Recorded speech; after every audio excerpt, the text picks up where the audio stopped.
Good. And I'll share my screen. Hmm. One. Alrighty. So we started on the decision for God last week, and we did number 1. So we're up to number 2. Gary, you normally start us off. Do you want to start? Sure. There have been many healers who did not heal themselves. They have not moved mountains by their faith because their faith was not whole. Some of them had healed the sick at times, but they have not raised the dead. Unless the healer heals himself, he cannot believe that there is no order of difficulty in miracles. He has not learned that every mind God created is equally worthy of being healed because God created it whole. You are merely asked to return to God the mind as He created it. He asks you only for what He gave, knowing that this giving will heal you. Sanity is wholeness, and the sanity of your brothers is yours.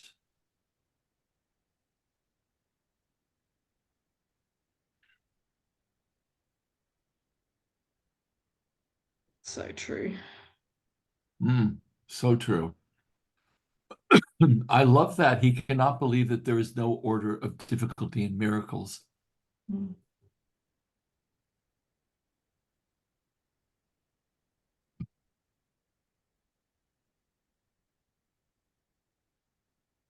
I can relate to that in the way that sometimes I decide to do things and they just happen because they're in alignment with everything that I'm supposed to be or I'm here to be.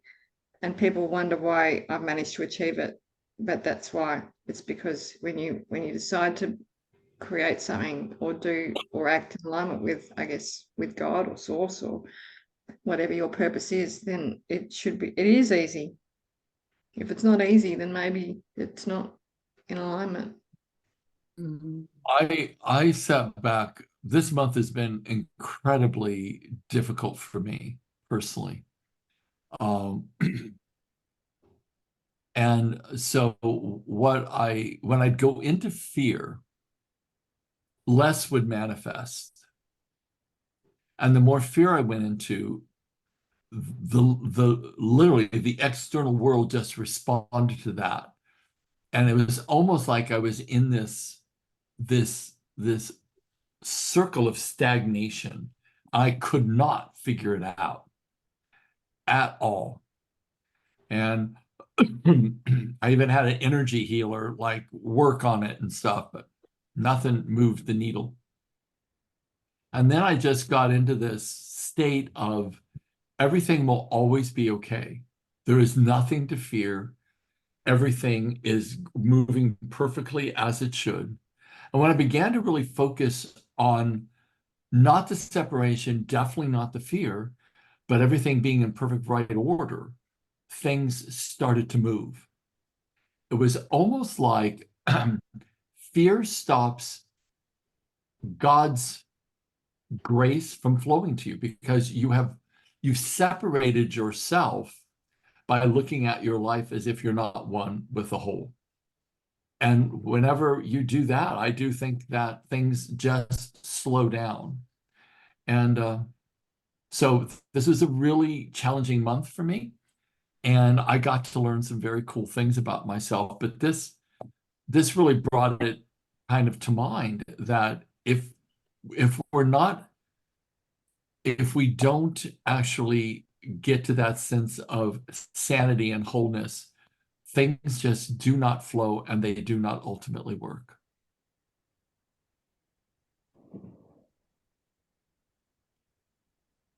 Did I was anybody gonna, else have a rough month? yeah, Yes, I was Wendy. gonna say, and I don't know if it's because I'm doing the course again and I'm going deeper, Mm, or which I think that's probably what it is. But I would say that this kind of describes my month because I've been a little wobbly, where sometimes things are happening and they're happening in such amazing abundance. And then I start going without myself and doubting me. Like, did I do it? Did I have anything to do with it? Obviously I did, right? But I get doubt. And I will tell you, other than the last one, even when I had COVID, I don't get sick. For years, I do not get sick. I've now been having this, not sick, but I have the symptoms of being sick. And I think it's like a reminder that I'm just going through something right now. And I'm not through it yet. So I'm not healed. So, and I'm having doubt. I'm wobbly. I have trust, then I don't have trust. I have trust. I don't have trust. So that's kind of how that feels to me. Like I haven't yet, like I'm in a level where I'm feeling a little uncomfortable sometimes. And thank God I'm reading the book and it's telling me, yeah, this is normal. It's okay. This is, I'm going to show you and you're going to see things and you're going to think you're going backwards, but you're going forwards. And I have to just have the trust in that these are just actually advancements that I'm seeing in a different mindset. So, and anytime this book starts talking about sickness recently, I'm like, how am I still exhibiting symptoms of sickness? I'm not sick. I feel fine, but I'm coughing on my nose, but there's nothing wrong. So Yeah, I know. I've been sick with COVID for 2 weeks since I talked to you guys last. And I have a cough I can't, rid myself of. And so yeah, there's just lots of unexpected things that happened in the business, lots of sickness. So it's been a really interesting month. I'm so happy April's almost here. I was going to say, yeah, it's almost over. And whatever the planets are doing, Jane, I just hope they hurry up and do it. Hello, Jane. Hi, everybody. I know, Uh, just, me and the weatherman, you got to blame somebody, right?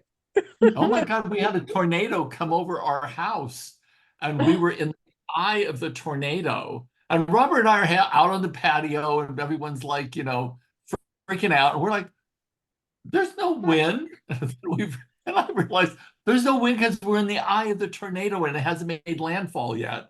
It made landfall like 2 miles, like north of us and just tore up the forest and destroyed several houses. And I'm like, oh my God, that could have been us easily. I don't know. Wow. We had an interesting month. This month was really interesting. Mhm. Yeah. Who Who wants wants to to read number take 3? 3? I could take 3 if you like. Good on you, Wendy. Oh, Yeah, I'm getting brave with my paragraph size. Why should you listen to the endless, insane calls you think are made upon you when you can know the voice of God is in you? God commended his, is that right? Commended? yeah. Mhm. God commended his spirit to you and asks that you commend yours to him. He wills to keep it in perfect peace because you are of one mind and spirit with him. Excluding yourself from the atonement is the ego's last-ditch defense of its own existence. In reflection, both the ego's need to separate and your willingness to side with its separateness. Wait, I missed. It reflects both the ego's need to separate and your willingness to side with its separation. This willingness means that you do not want to be healed. I want to be healed. But don't you think the reason why one may not want maybe not want to be healed and is pushing away abundance, is rejecting, is in a repulsion action, is it's just fear. It's just fear of the unknown or not feeling worthy of abundance. That's definitely part of it. Yeah. I Gary, I I was actually in, listened to your mastermind that you the replay. Sorry, Wendy. And yeah, I remember you mentioned something that has really hit me over the years is that sometimes people don't want to heal because they don't know who they are without that, without the injury, without, that Exactly. Yeah, illness. like They the don't know who trauma they are without it. becomes the Sorry. trauma Right. becomes their identity and their Right. significance. So a lot of times people won't want to heal, so they hold on to that, and they really literally don't know who they are without it. And it's their story, it's their narrative that they get traction and attention from others. And it's fascinating that people will do that to themselves, but they do it regularly. Mm, Wendy, what were you going to say? yeah.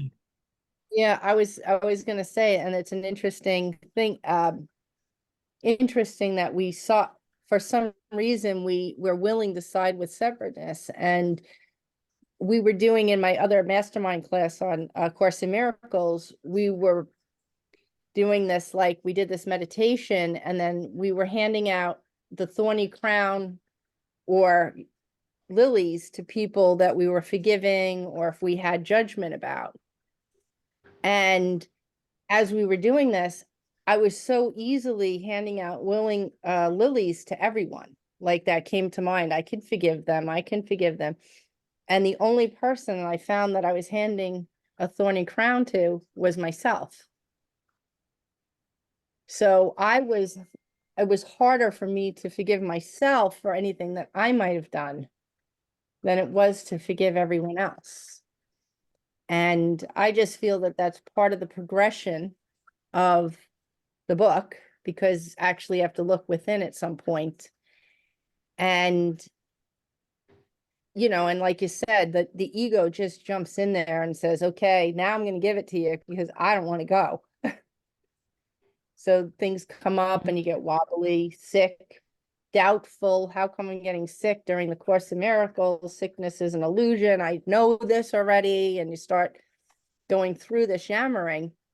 And that's really the ego taking some new and improved thorns and throwing them at you. It can use the Course in Miracles too, because it's not without its ability to be, creative in its being deceiving to you. And it's Absolutely. deceptive. Yeah. Yeah. Mm.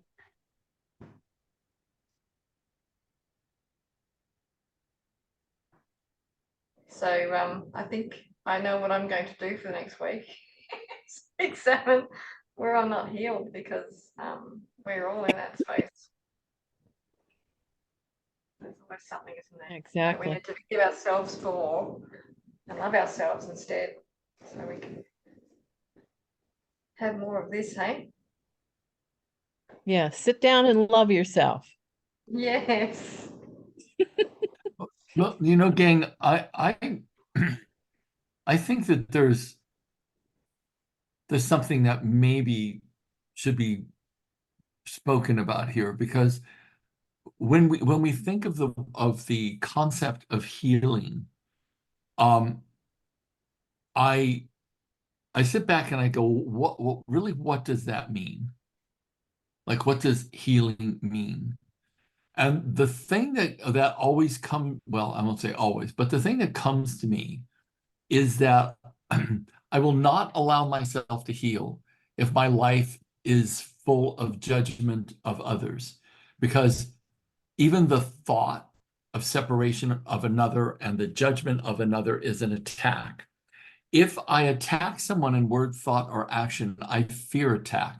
If I fear attack, that automatically places me in a place of separation and a place of definitely not the atonement.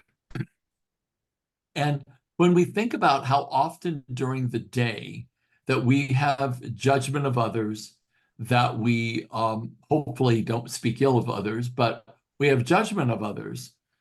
And I think, okay, well, if I'm going to truly heal, that means to truly heal, I have to have no fear. And I have to be completely able to see the atonement of the presence of God in all people and all things. Regardless of their behavior, I still have to see that and feel that and acknowledge that. And if that was the case, I could probably heal. And then I think, well, it isn't something out in the future. It's in this moment when it's my next thought or my next idea or the next place I choose to place my focus and attention. Am I in judgment or am I in the atonement? Am I at one? Am I seeing people as they really are? Or am I judging their ego, their actions, and creating more separation for myself by the judgments I hold of them? And this is like something for me, anyways, that's a constant. That's it's like in our thoughts all the time. We watch the news, we start judging. We hear things on, I read things in the newspaper, we start judging. And because there's so much going on in America right now, I could judge till the cows come home.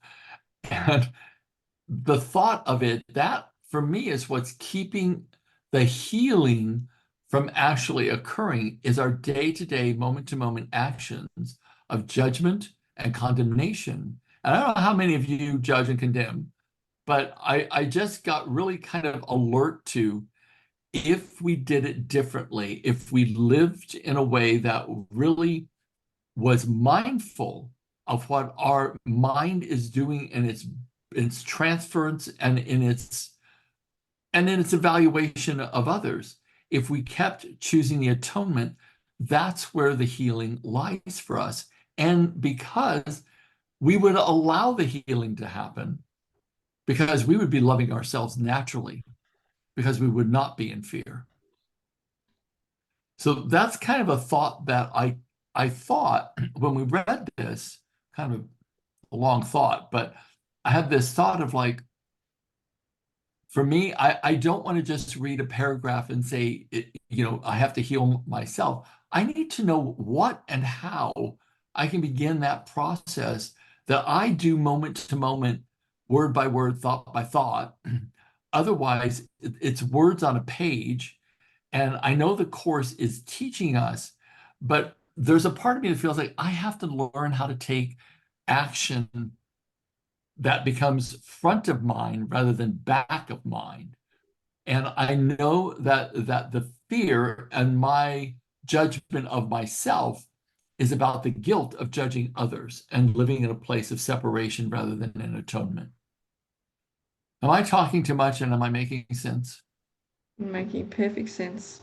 Perfect sense. Yes. And Okay. and you're right, Gary, it was needed to hear that. We needed to take that in Yeah, because and I to think for ask all of ourselves. us, yeah, we want to do this. I mean, all of us really want to do this. Everyone on the call today really wants to do this. And I keep thinking, I don't want to give a surface kind of read to this. I want to be looking at, how can my life actually heal? Actually heal. Mhm. And the only thing that I've been ever able to figure out is stop separating myself from others. Stop Yes. looking at my own life and saying, this stuff shouldn't be happening right now, rather than this stuff should absolutely be happening right now, just as it is. Right. Share something a little personal, because Yeah, this month Sure. I lost probably $280,000 worth of contracts.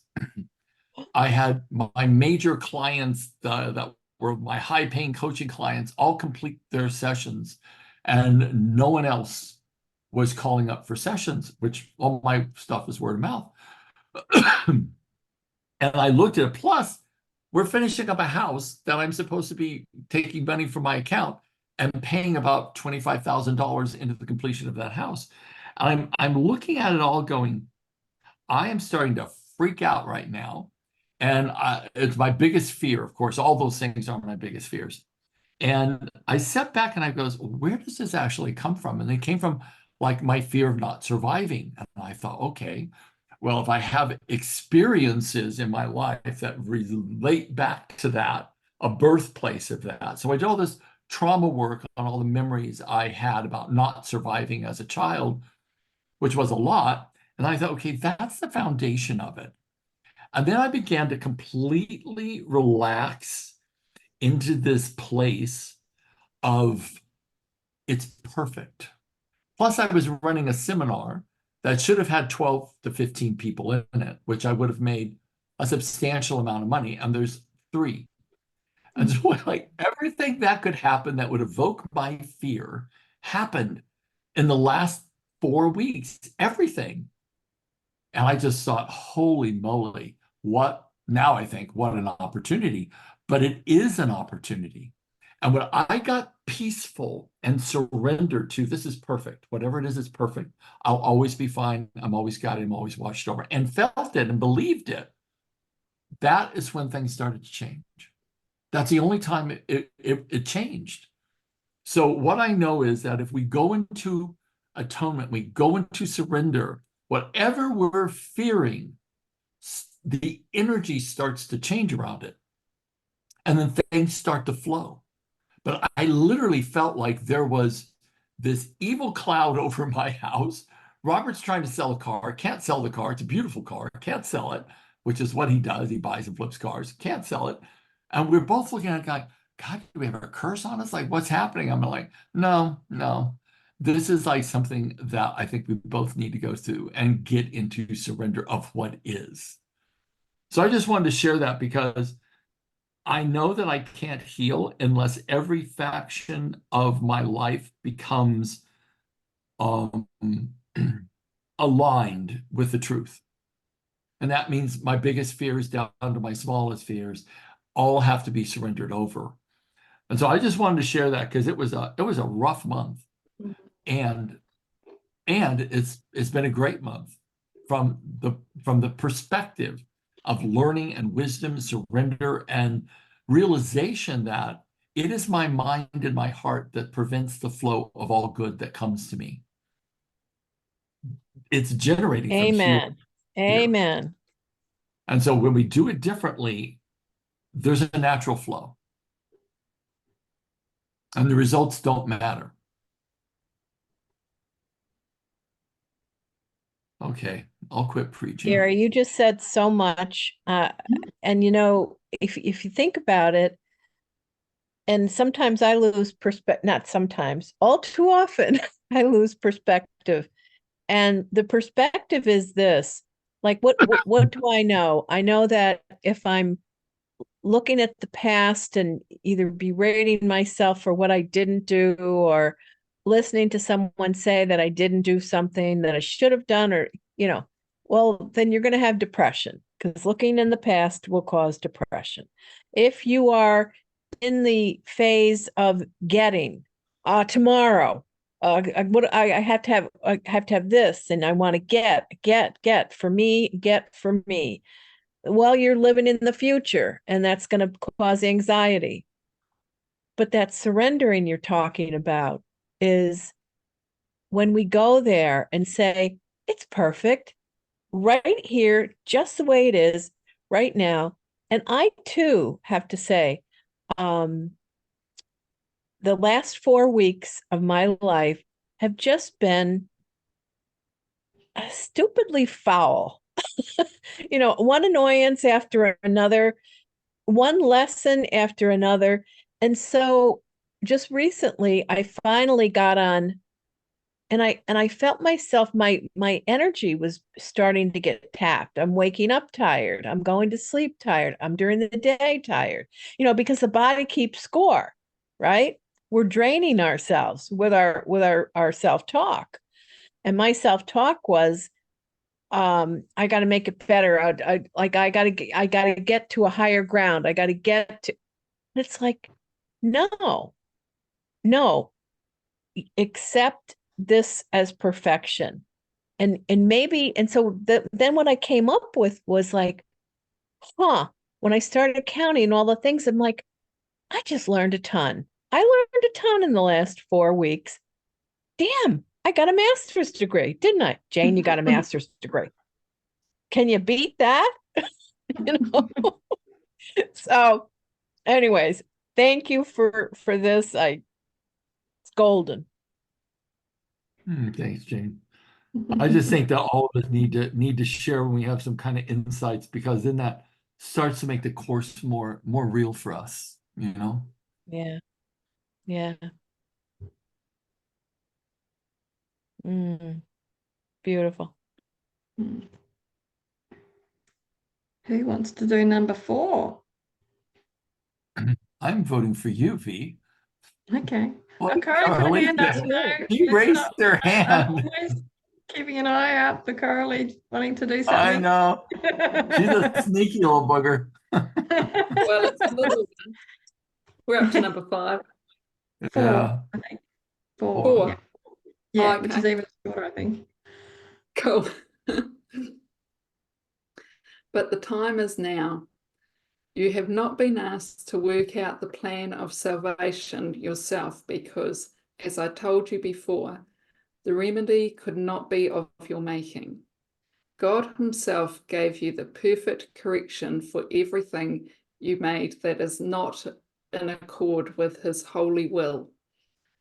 I am making his plan perfectly explicit to you and will also tell you of your part in it and how urgent it is to fulfill it. God weeps at the sacrifice of his children who believe they are lost to him. Isn't that just what we were talking about? Of course, of course. It just amazes me when that happens with this.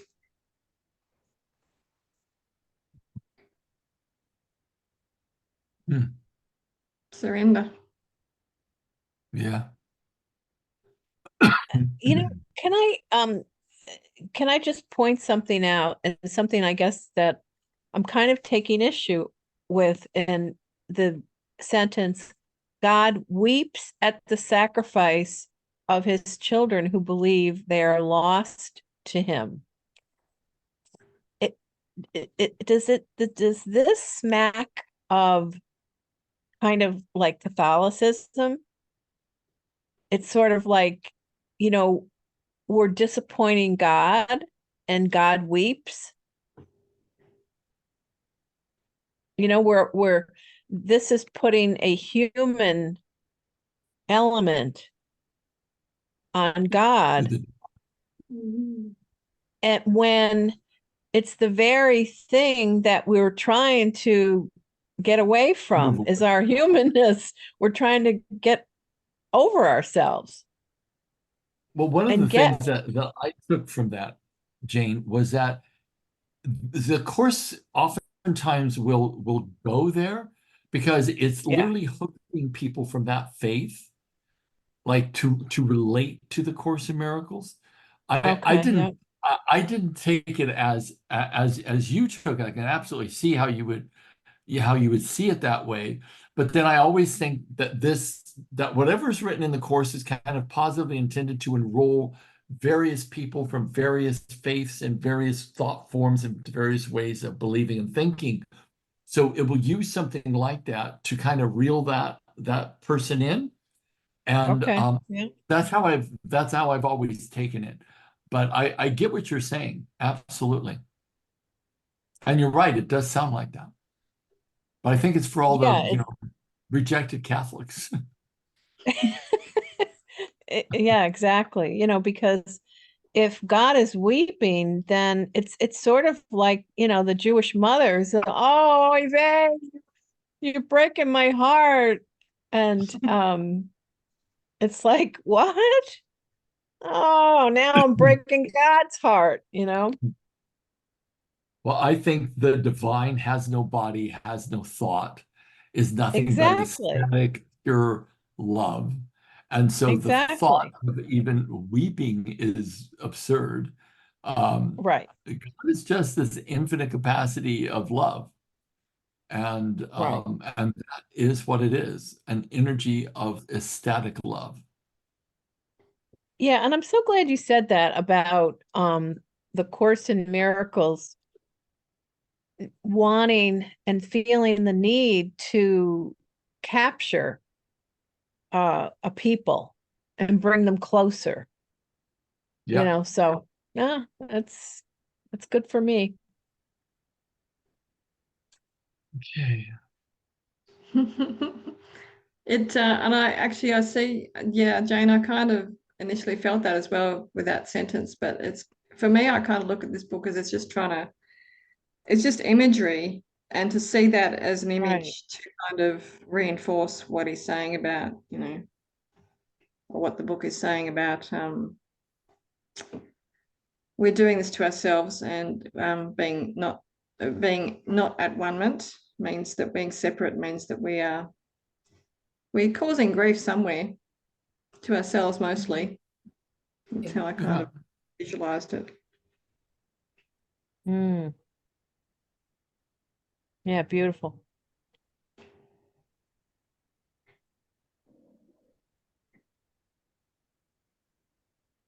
We kind of already did this before we read it, didn't we? So we don't really need to analyze it much more.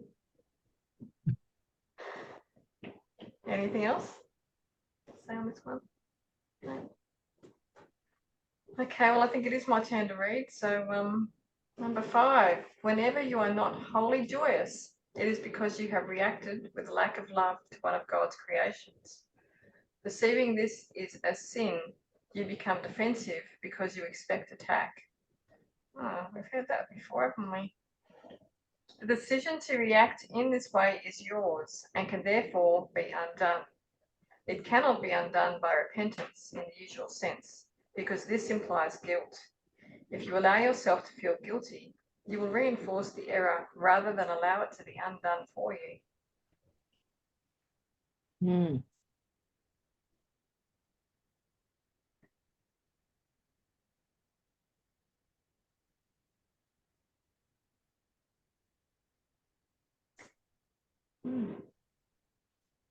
This definitely puts it right into what I think I'm kind of going through too, and I think a lot of people are going through is, of Mhm. Mhm. course, we acted with a lack of love to people, because we didn't all have the perfect tools all the time. It's better now, but I still have to keep an eye, like, am I reacting, or am I, like, am I attacking, or am I pausing for a moment? Am I seeing behavior as a call for love, or am I giving love? Because throughout the course in various places, it says the only correct reaction to a call for love is love. You fill a lack of love with love. And I can look back and say, I sometimes have reacted to a call for love with not love, you know, and, Yeah. Yeah. that's a lot of self-reflection. And although I don't expect to be attacked, I think I'm sometimes attacking myself because I feel bad for things that maybe I did. And I'm talking about stupid stuff like when I was like 7. It's like, why am I upset about something I did when I was 7? Because I was 7. And I've had 7-year-olds as children, and I know that there are things that they didn't do because they knew better. And I carry like heavy guilt for stupid stuff. Like I felt like I betrayed my brother once, and he was just a little guy, and my family overreacted because we were fighting, and like stupid stuff like that, when it was, now I could look at it and say that was so unimportant. But why do I still carry that heavy burden for that little boy that really didn't do anything? But I was just a little girl. So, Exactly. Yeah. and it's interesting 'cause I'm not giving myself any slack on it. So that's heavy stuff, Mm. And yeah, and I am in repentance. I'm like, why, how do I get past this? What does this mean? Constantly asking, what does this mean? Why is this coming up over and over and over again? And so yeah, I'm So, reinforcing so the error. Wendy, is the answer it's coming up again because you still believe it? Yeah, I would assume that it probably has nothing to do really with that moment. I think that moment overshadows something else. That it's easier for me to look at that moment and feel guilty because it holds my awareness, probably, that if I looked past that, there would be nothing there. That is my hope. That's my ego holding a nice, strong burden. And I have a bunch of them. That's just one of the little picadillos, right? No, sure, That sure. that are scattered along the door of, that if I just got past there, I Yeah. would see nothing is there. Mm-hmm. Mm-hmm. But, my ego's smart. He's like, I know that troubles you. So we'll just keep that coming up every once in a while. And this and this and this and this while we're Wendy, at it. have you ever tried the, what's it called, the Ho'oponopono Oh, meditation? yes. To Uh-huh. so even if you can't say sorry to someone, you can go through meditation, and what are they? They're, I'm sorry, I love you, please forgive me, and something Yes. else. There's four of them. Are there And 4? it's just, yeah, I think there's There four. are four. I can't think what the I'm fourth one sorry. is. Please forgive me. Thank you. I love you. Thank you. Oh, Question, Oh, Yeah. Joni. There's okay. there's another style of Ho'oponopono that I have that I've learned from the Hawaiian natives. So if you want to reach out to me afterwards, I can walk you through that one too. Mm. All right. I think we're linked somewhere, someplace, Joe. I'm not sure where, but I'll find you. I'll be Joe, I'll be so at my laptop. I'll be at my laptop in like 5 minutes, so I can speak better shortly. Okay, cool. Okay. Lovely. Wendy, joesoma.com. It's right there. Oh, is that his Oh. His actual? name. It's not his actual. Oh, it might have a website, maybe. Yeah. Yeah, it's a website. Cool. Thanks. hmm. So is that number 5 done? Number 6 is a big one. Who wants to read that one? Oh, I'll give it a whirl. Good on you.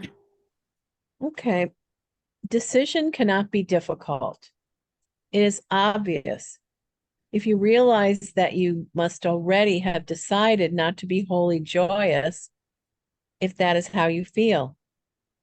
Therefore, the first step in the undoing is to recognize that you actively decided wrongly, but can as actively decide otherwise. Be very firm with yourself in this and keep yourself fully aware that the undoing process, which does not come from you, is nevertheless within you because God placed it there. Your part is merely to return your thinking to the point at which the error was made and give it over to the atonement in peace. Say this to yourself as sincerely as you can, remembering that the Holy Spirit will respond fully to your slightest invitation. I must have decided wrongly because I'm not at peace. I made the decision myself, but I can also decide otherwise. I want to decide otherwise because I want to be at peace. I do not feel guilty because the Holy Spirit will undo all the consequences of my wrong decision if I let Him. I choose to let Him by allowing Him to decide for God, for me. Wow. Good stuff. Yeah, it's beautiful. You've asked the question, Wendy, and there it is. Isn't that It is so perfect, isn't it? It's way too Well, perfect. This one line is exactly what I was saying. Your part is merely to return your thinking to the point at which the error was made and give it over to the atonement in peace, which is the only way that because the next line, be very firm with yourself in this and keep yourself fully aware that the undoing process, which does not come from you, is nevertheless within you because God placed it there. And then it talks about what that placement is. Your part is merely to return your thinking, your perception, to the point at which the error was made, which is judgment, condemnation of others, in my opinion, and give it over to the atonement in peace. I love that. It takes it right off our plate, doesn't it? Yep. And puts it exactly where it needs to be. God, we're taught at such a young age to have to look for control, gain control, have control. It's like, what an illusion. We're so loved. We are just so loved.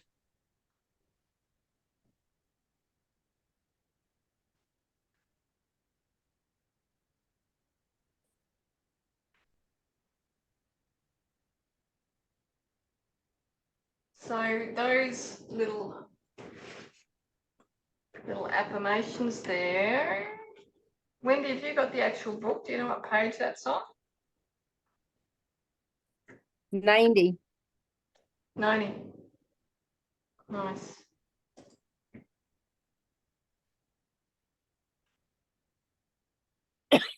Right. Shall we make a start on chapter 6 then? Absolutely. All right. Who wants to read the first one, the introduction?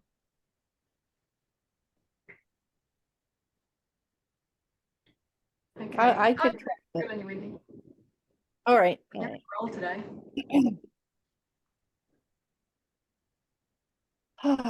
The relationship of anger to attack is obvious, but the relationship of anger to fear is not always so apparent. Anger always involves projection of separation, which must ultimately be accepted as one's own responsibility rather than being blamed on others. Anger can not occur unless you believe that you have been attacked, that your attack is justified in return, and that you are in no way responsible for it. Giving these three wholly irrational premises, the equally irrational conclusion that a brother is worthy of attack rather than love must follow. What can be expected from insane premises except an insane conclusion? The way to undo an insane conclusion is to consider the sanity of the premise on which it rests. We cannot be attacked. Attack has no justification, and you are responsible for what you believe.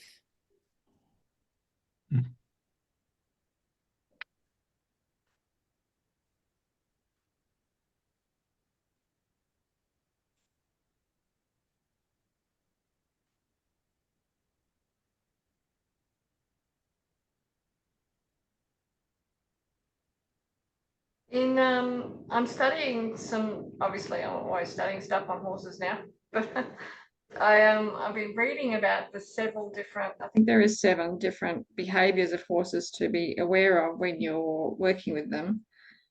And fear becomes rage if the fear is like, if there's no outlet, if there's no release from it, it becomes rage. So I can see the relationship between fear and anger here. And in the past as well, I know when I've been angry, it's coming from fear, but it took a long time to work that out.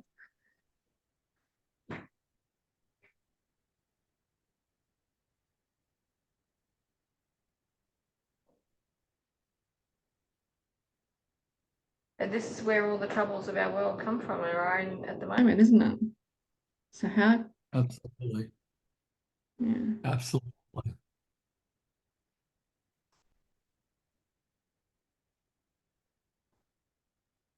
You know, I had a thought today. Imagine right now there were no guns, there's no ammunition, there's no way that we can hurt one another, because all we have was our hands, our minds, the food we eat, the clothes on our back. And I thought to myself, what would the powers of be do if they had nothing to fight with? Like, okay, well, today's war is being called off because we have nothing to fight with. It's like, whoa, being called off? Oh, I just said, what would that be like? It's like living in a place where they have no word for war, because they don't know what it is. There is no need for it. Or lie. There's no need for lying, because there's no word has been developed for that in society. So that it's just not something that happens.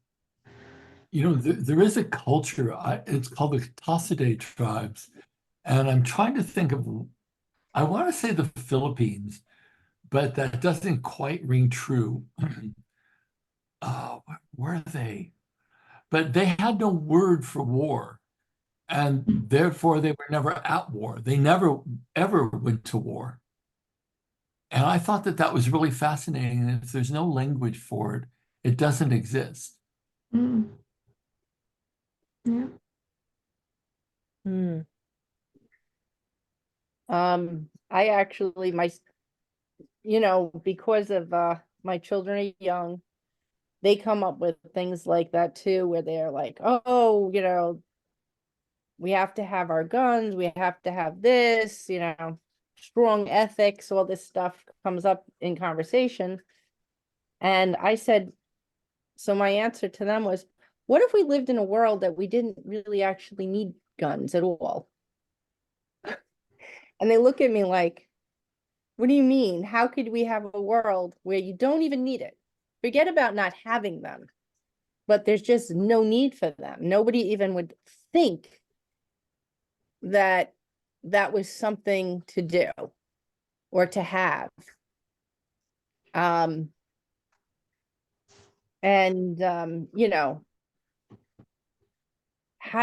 can you wrap your head around not needing to have a gun, not even needing police, not needing Right. army, just No.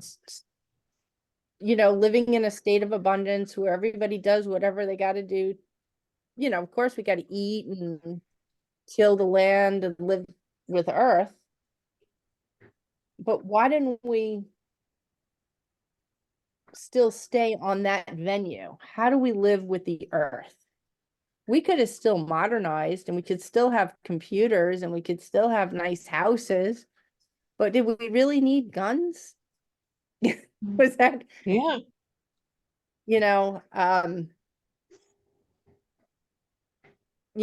all the animals are domesticated that we need, and And like I said, I've been thinking like in that way is, can you imagine the day we wake up and we're all sitting around talking and we'd be laughing and going, remember when there was like this thing called war?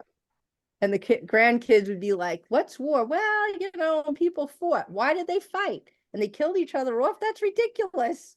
Why would they do that? I don't know. It was just this crazy thing we were doing at the time. Oh, really?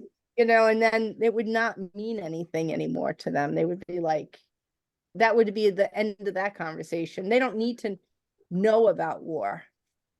And although I do believe in learning about history, I think they could glaze over that a little bit.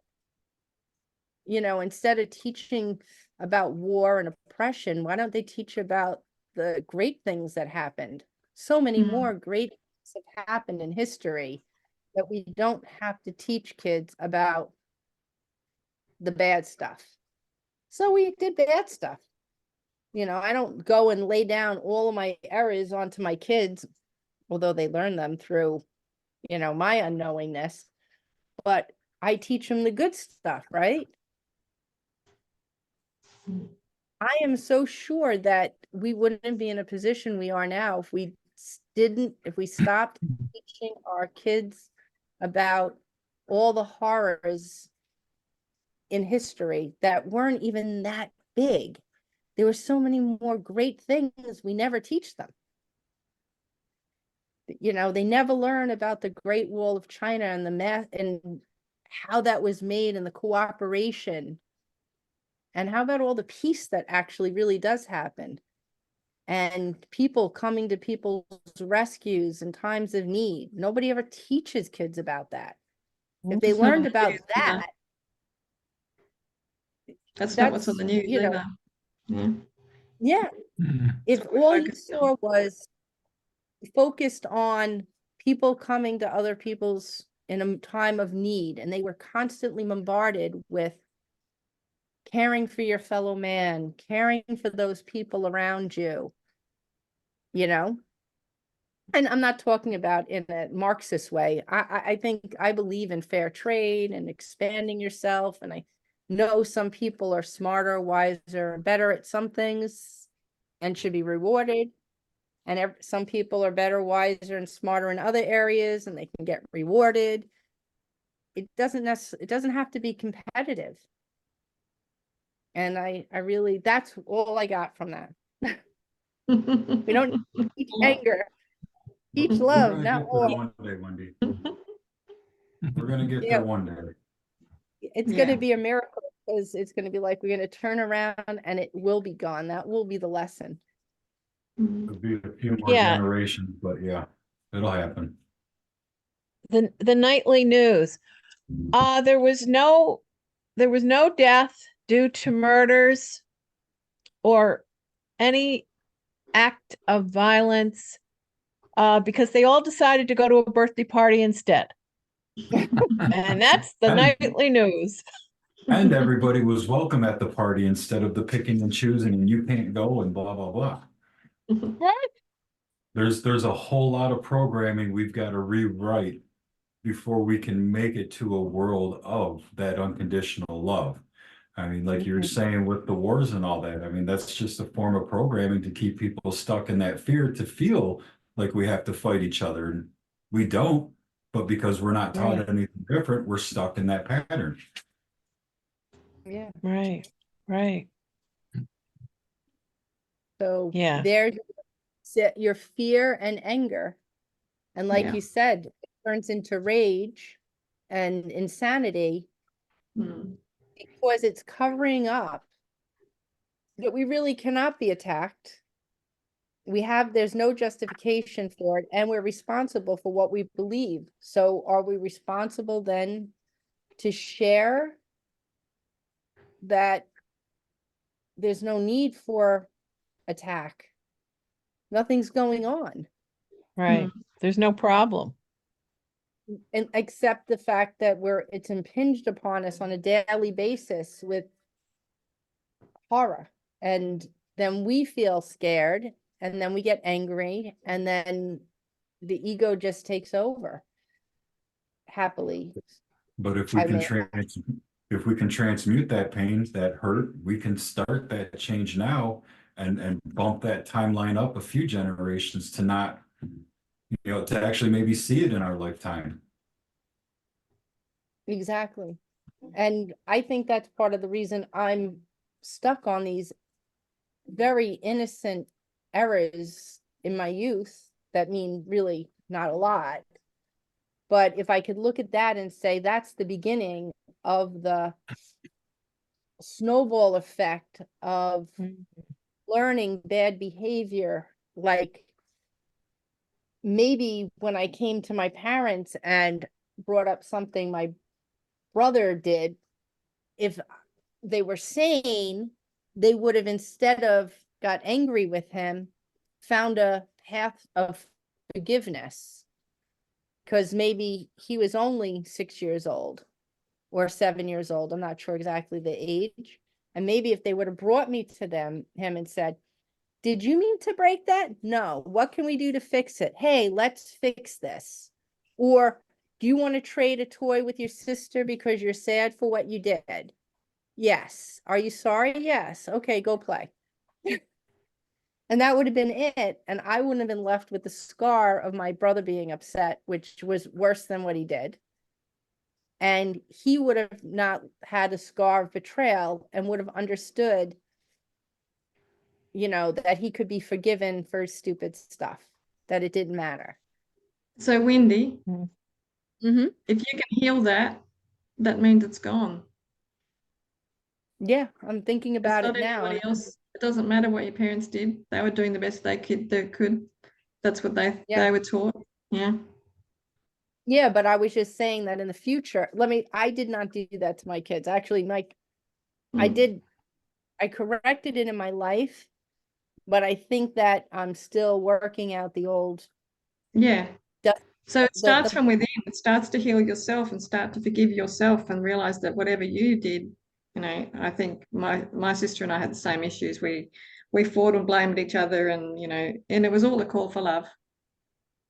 Exactly. So Yes. Yeah. we need to be responsible for what we bring, like Yeah. like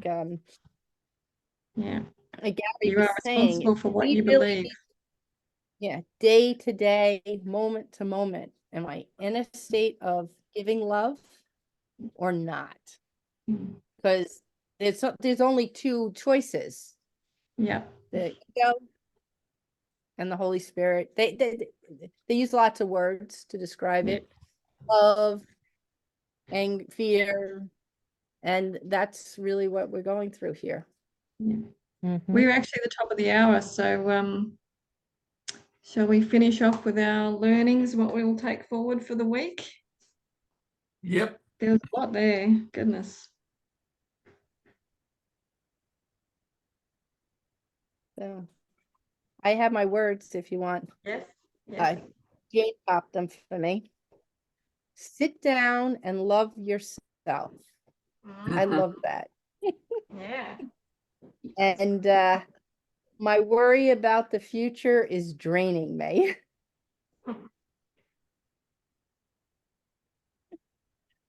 Mine is you So are responsible for what you believe.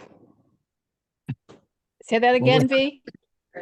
You are responsible for what you believe. That's what I was gonna say, B. Today it's you and Oh me my on the same God. zone there, That's wild. Joe. Anybody else? Jane, I'll go. Yeah. Calling You're- all lovers to the same camp. Calling all lovers. Love it. Gary, you had yours? Yeah. Your part is merely to return your thinking to the point at which the error was made and give it over to the atonement in peace. Beautiful. Coralie? You can know the voice of God is in you. Nice. Joey, you got Joe, to you pick got a a new new one? No, but we're gonna echo that bad boy. You are responsible for what you believe. Yeah. It's a good one. It's one of those things that you Excellent. need to hear a few times before it actually sinks in. Yeah. Right. Yeah. At least And it's Yeah. for great me. because then you can, if you're going through some kind of monkey mind process, it's like, do I really want to believe this? No, I'm going to let that one go. Yeah. Yeah. Cool. All right. Thanks, everybody. We'll be here again same time Thank next week. you. Thank you. Yes. God bless you Okay. all. Love We'll to talk all of later. you. Mwah. Bye. Bye, everyone.